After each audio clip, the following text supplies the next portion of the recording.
네, 뉴욕 증시 분위기 생생하게 전해드리는 이항용의 월가이드 시간입니다. 오늘도 MTN 이항용 전문위원님과 함께하겠습니다. 위원님 안녕하세요. 네, 안녕하세요. 네, 오늘 뉴욕 증시는 이제 10일 발표되는 CPI 지수를 앞두고 어느 정도 관망세를 보였다라고 정리해 볼 수 있을 것 같은데요. 분석 내려주시죠. 네, 맞습니다. 정확한 지적인데요. 딱 지난달에 이제 소비자 물가가 예상보다 훨씬 높게 나왔잖아요. 네. 그런 것이 바로 이제 한 달이 됐습니다. 그래서 오늘 밤에 이제 한국 시간으로 오늘 밤에 발표되는데요. 이거에 대한 걱정들이 있는 거죠. 그러다 보니 오늘 3대 지수가 하루 종일 큰 재미가 없었습니다. 거의 S&P 500도 시작할 때가 제일 좀 높았고요. 조금씩 흘러내리면서 오늘 주시장이 마감됐습니다. 그렇다고 해서 주식이 많이 떨어진 건 아니고요. 약보합 정도 오늘 네. 전반적으로 좀 마감됐다라고 이해하시면 되겠고요. 유가도 다시 70달러 이하 내려갔고요. 금값도 1900달러 이하로 오늘 내려온 것이 오늘 전반적인 시장의 어떤 큰 틀에서의 모습이 되겠습니다. 헬스케어라든가요. 그리고 부동산 그리고 기술주 정도만이 올랐고요. 나머지 8개 섹터는 조금씩 다 내린 하루가 되겠습니다. 구체적으로 헬스케어 섹터가 좀 올라간 것은 한마디로 파이자 때문이라고 저는 이해를 하고 있는데요. 미국 정부에서요, 코로나19 백신을 5억 병을, 5억 도스라고 그러죠. 5억 개를 네. 이제 구매를 해서 전 세계 이제 어려운 국가들 나눠준다 얘기를 발표를 했습니다.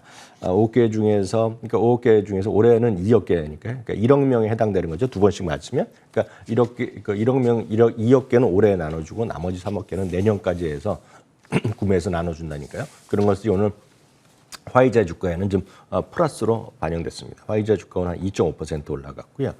최근 들어서 빅테크의 중심에 있고 그리고 나스닥이 지금 오늘은 이제 엿새 만에 오늘 소폭 내려갔지만 나스닥이 이제 반등하고 있는데 가장 기폭제가 된 것은 페이스북과 구글, 특히 그 중에서도 구글이거든요. 쉽게 해서 이제 회사 이름은 상장 이름은 알파벳으로 돼 있죠. 지주회사 명이니까요. 여하튼 알파벳이 오늘까지 4일째 많건 적건 간에 사상 최저가를 가면서 시장을 지금 이끌고 가 있는 버팀목 역할을 하고 있습니다.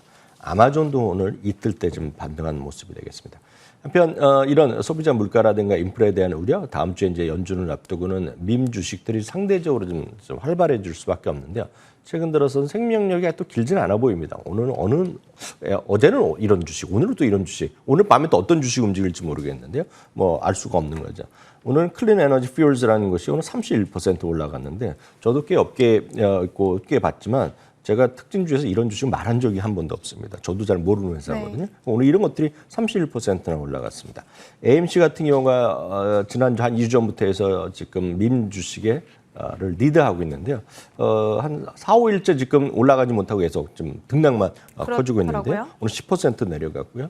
어저께는 난데없이 크게 올라갔던 것이 웬디스 아닙니까? 그렇죠. 오늘 또 웬디스가 오늘도 12.7% 올라갔고요. 또 일부 증권사에서 바로 또 오늘 또 투자 의견을 또 하향하거나 이렇게 안 좋은 모습 얘기하고 있습니다. 그 밖에 기타 주식 중에서는 여러분들 아실 만한 것 중에 에버크랜비 앤 피치가 오늘 웰스파고에서 투자 의견을 좀 올려놨는데요. 주식시장에 큰 반응은 오늘 없었다라고 이해하시면 되겠습니다. 네, 알겠습니다. 이 인플레이션에 대한 우려가 떠오르면서 어찌되었든 전반적으로는 소폭 하락세를 띄었던 증시라고 정리를 해볼 수 있을 것 같고요.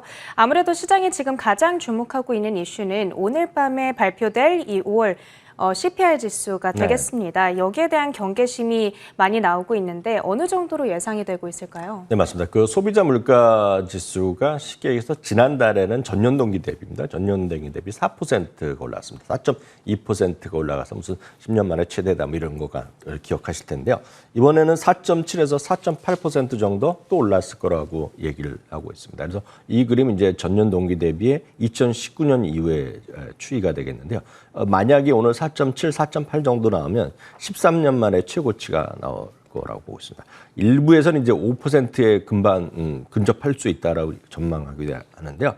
그 중에서도 이제 기름이라든가 먹거리를 뺀 근원 물가 지수라고 있는데 이것은 3.5%가 오를 것으로 올라서 발표될 것으로 오늘 전망되고 있는데요. 만약 이렇게 되면 28년 만에 최고치가 되겠습니다. 물가 지표가 이렇게 계속 상승하는 이유는 어찌 보면 당연한데요. 이 그림에서 보시다시피 작년에 작년에 가운데 보면 2020년 보면 4월, 5월에 아주 급격하게 떨어졌던 거 아닙니까? 그래서 이게 기저효과가 있는 겁니다. 그래서 긍정적으로 보는 사람들은 다음 달부터 나올 수치를 보면 증가율이 훅 떨어질 거라고 얘기를 하고 있거든요. 어찌됐건 이렇게 많이 소비가 물가 지표가 올라가는 것은 한마디로 소비가 크게 회복되고 있다는 것인데 이 그림이 바로 소비자가 얼마만큼 소비를 하냐는 것인데요.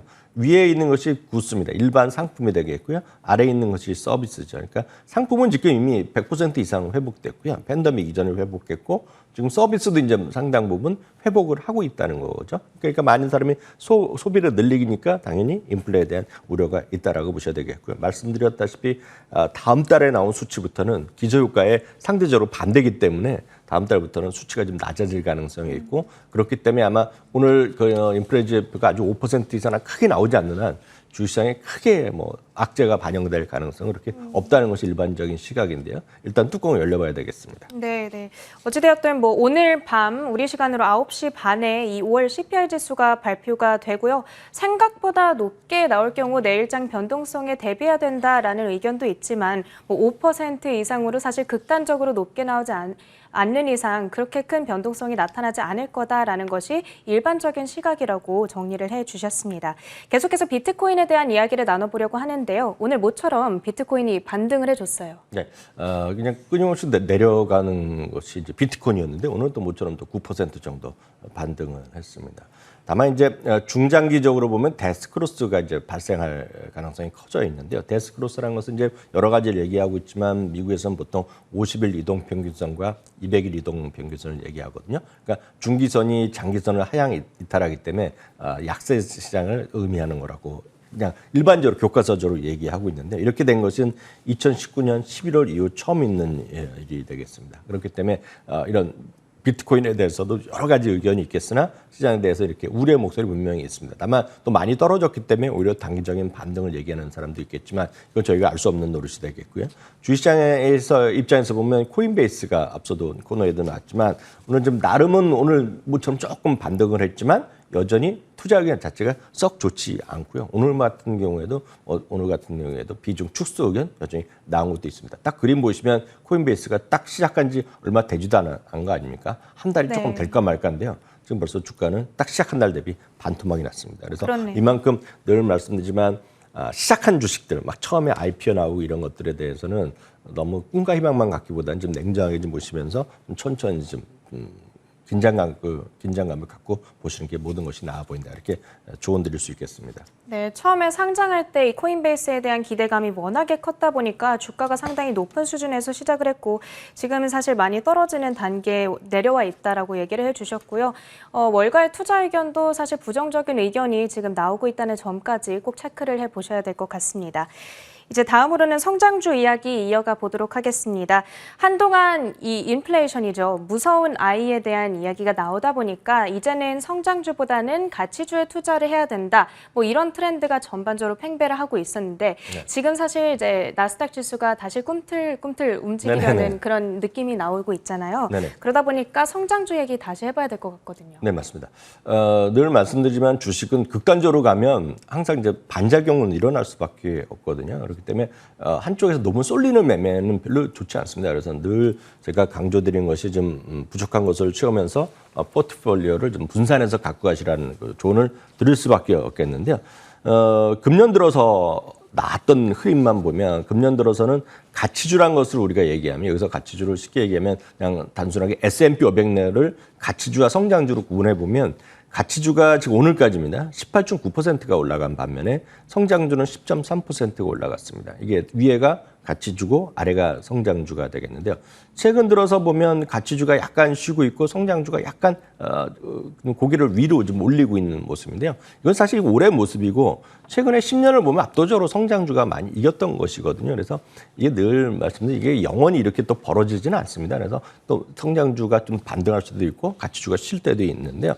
관련해서 이렇게 좀 주장하는 사람들의 의견을 제가 오늘 확인해 드리면 여러분들 이제 작년 초, 올해 초까지면 엄청 좋아하다가 지금 다들 비판하는 사람이 ARK 인베스트의 캐시우드 아닙니까? 사실 돈나무란 말은 저도 잘 몰랐는데 나중에 하도 많이 써서 보니까 그게 블룸버그에 나왔단 말입니다. 이게 그거를 아, 그랬나요? 블룸버그에 보면 한국에서 왜 누님이라고 불리는지를 이제 얘기를 하는 거죠. 그래서 돈나무 하는 거를 거기서도 이제 블룸버그에서도 그 한국말의 발음까지 보여주면서 했던 걸 제가 봤던 기억이 나는데 네네. 여하튼 이분이 좋아하는 것은 혁신적 성장주인데 이분이 얘기는 혁신적 소위 성장주로의 로테이션이 이제 임박했다라는 얘기를 표현을 하고 있습니다. 마침 ARK 인베스트의 다양한 ETF가 최근에 이렇게 좋아하는 사람들의 입장에서 보면 사실 많이 바닥에서 좀 턴하고 있다는 얘기를 하고 있는데요. 뭐 이분의 의견인데 이분은 여하튼 가치주가 계속 갈 수가 없는 거죠. 그리고 인플레이션이 이렇게 높아질 리가 없다는 얘기를 많이 하는 분입니다. 보통 때요. 그렇지만 이런 분의 의견도 있다라고 보셔야 되겠고요. 한편으로 짐 크레이머 같은 경우에도 성장주에서 지금 투자 기회를 찾을 필요가 있다라는 오늘 그 방송에서 오늘 그런 얘기를 했고요. 그 중에서 토픽을 아마존을 제시하고 있다는 것도 흥미롭기 때문에 오늘 간단하게 팩트만 일단 확인해 드렸습니다. 네, 이 계속해서 지금 이 성장주로의 투자를 이제 조금씩 다시 우리가 관심을 가져볼 때다 이런 얘기를 하고 있고요. 계속해서 월가 전체 시각을 확인해 보려고 하는데 네. 그 전에요. 이제 뭐 그 성장주로의 어떤 로테이션 시기가 돌아왔다라는 의견이 어찌되었든 나오고 있는데 그러면은 우리가 가치주 투자로의 어떤 시기를 어느 정도까지 두고 보고 그 다음에 이때부터는 또 성장주에 본격적으로 투자를 해야겠다. 이 시점을 어느 정도로 봐야 되는지. 그건 그 흑백 논리이기 때문에 네. 그건 답이 없는 얘기거든요. 네. 늘 말씀드리지만 저는 개인적으로 보면 성장주 훨씬 더 좋아하죠. 저도.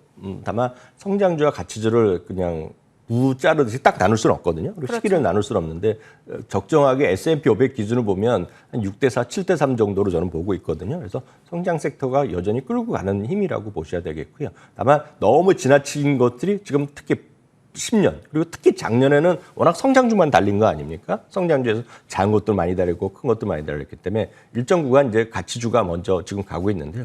그렇게 엄청 뭐 6개월, 1년 앞으로 계속 갈 거라는 생각 안 하고 있고요.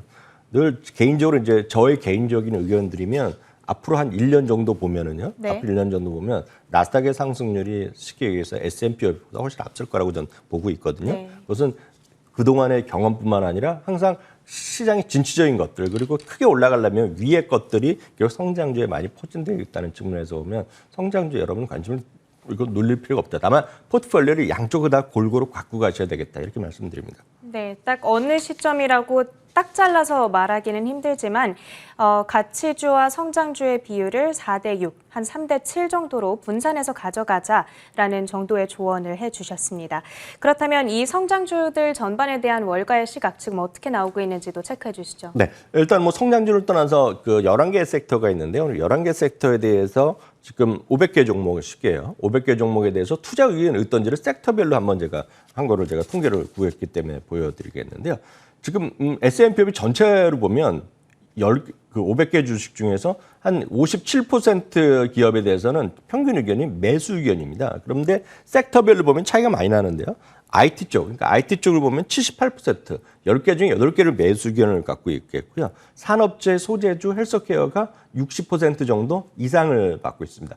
반면에 이제 유틸리티라든가 필수 소비재, 임의 소비재 같은 50% 이하를 받고 있는데 이런 것들이 전반적으로 그 여전히 물론 그리고 여기서 말하는 경기 민감주나 산업재, 소재, 헬스케어도 있지만 IT에 대해서는 지금 압도적으로 매수 의견이 많다는 거거든요. IT가 이렇게 매수 의견이 많은데 아시다시피 시장에 큰 재미가 없었잖아요. 네. 이런 것들을 보면 여전히 이런 것들을 버릴 필요가 아니라 없으신 분은 IT가 없으신 분은 지금이라도 사야 된다. 다만 IT가 워낙 많은 분들은 밑에 있는 산업, 소재, 헬스케어, 금융, 부동산 이런 것들도 꾸준히 관심을 가지시면 좋다라는 말씀 드리겠고요. 특히 이제 IT에 관심이 많으시니까 IT 주식 중에서도 매수 비중이 압도적으로 높은 걸 6개만 딱 집었거든요. 그것도 종목만 불러드리면 마이크로소프트는 94%의 애널리스트가 매수 의견을 받고 있고요. 그다음에 서비스나우 그리고 비자도 IT입니다. 이게 여러 번 말씀드렸다시피 비자는 금융회사가 아니거든요.